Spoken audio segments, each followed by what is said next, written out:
Hey guys, so in this video, I wanted to discuss with you guys something that I get a lot of questions about and something that to me is very, very important if you want to be successful on the ketogenic diet.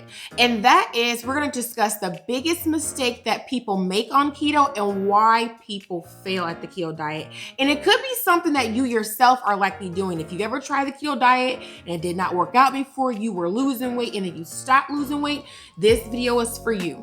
So first thing I want to say is, what is that biggest mistake? And that biggest mistake that I see is that people are taking in too much fat by mouth. I got a comment just the other day when someone saw one of my videos about what I ate in a day, and actually more than one person questioned me about this.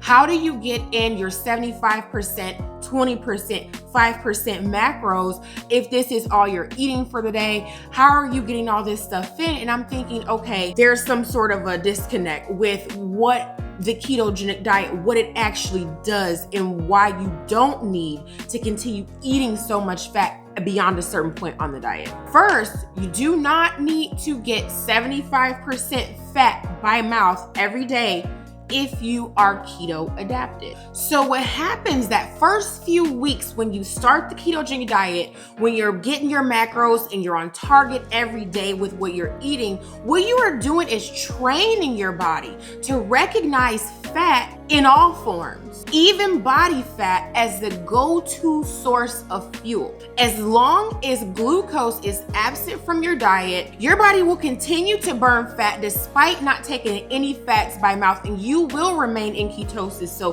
please don't think that. And what happens is you train your body and then you lose your appetite. When you notice that appetite loss and that energy increase, that lets you know you are keto adapted. And at that point, it really is okay to lay off on the fat. Because at this point, if you continue to take in fat at the same rate that you did the first week and the second week, you're gonna notice your weight loss starts to taper off and you will stall. And that right there is a barrier physically and mentally for some people. People mentally check out at that point after they're resisting all their favorite pastime foods and the weight is not coming off because they're so focused on eating the right foods. They're thinking, what am I doing wrong? I'm eating everything I should be eating. Why is the weight not coming off? Well, the simple answer to that is you're just taking in too much fat by mouth. Just keep this in mind. As long as your carbohydrate intake remains low,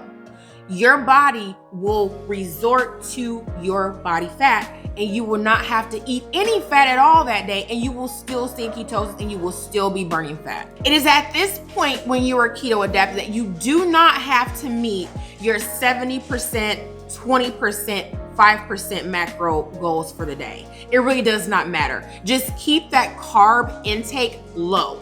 And at that point, things are smooth sailing. Listen to your body, eat only when hungry, and that's the best way to succeed at the keto diet. Also, I wanted to say, so how much fat do I recommend taking in? For women, this is where I'm just gonna say just strictly for women, just because, you know, that's what I'm more accustomed to. But I always recommend to get between 60 and 90 grams of fat per day. At the max, there's some days where I understand, you know, you may be a little bit more hungry and may feel a little bit more munchy some days where you just feel like eating. And you may go a little bit beyond that. And that's okay every now and then. If you were to get in, let's say you got 110 or 120 grams of fat, that's fine. But every single day, getting over 100 grams of fat, 120, 150, 170 grams of fat, some women are eating every day because they think that's what their body needs to stay in ketosis. It's just above and beyond what's necessary. And I would be questioning these women, are you even losing any weight at all, or are you stalled but you're still hanging on with it? For protein, I stuck between about 50 to 70 grams of protein a day. Some days was a little bit lower, some days was higher, but that was mainly the range that I aimed for. And of course, my carbohydrate intake remained at about 20 grams or fewer a day. the less the better. I also wanted to say too, before I wrap this video up, that you cannot, this is another mistake, but it's not the biggest mistake, but it is still a huge mistake because it plays a huge part in it, is that you cannot not include the effect that hormones play on your weight loss. I've talked to many people, and I've had many clients come to me and say, you know, Lemetria, I'm doing everything right. I'm barely taking in any calories at all at this point. I'm getting all my macros. I'm getting everything that I should have. I'm exercising, you know, X amount of days a week, and I'm still not losing. And you know what it was? It turned out to be her estrogen levels were off. There were some people, you know, somebody else I talked to was taking progesterone tablets while trying to do the ketogenic diet and wondering why her weight was not coming off. Well, surely enough, when she stopped those hormones, her weight started to come off. So you have to keep in mind, do you have an underlying hormone issue?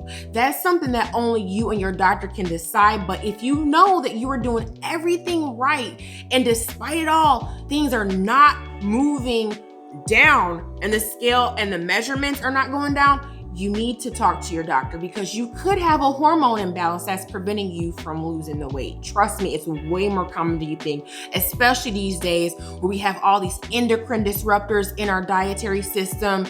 You know, it's a mess, guys. So, you know, that's pretty much all I had to say in this video. If you guys know of any other mistakes that you have made yourself on keto, or that maybe something that I didn't mention, something you think that maybe you should alert others, at the end of the day, we're all in this together. So I'm gonna go ahead and wrap this up. Please don't forget to leave me a like with this video, and do not forget to share this video with your family and friends that may be doing the ketogenic diet and they may be, you know, hitting a rough patch, or, you know, stalled, even worse. But don't forget to subscribe if you're new to the channel, and please don't forget to hit the notification bell so that way next time I upload, you guys will be the first ones to know. All right, you guys, take care, and I will see you in the next video. Bye.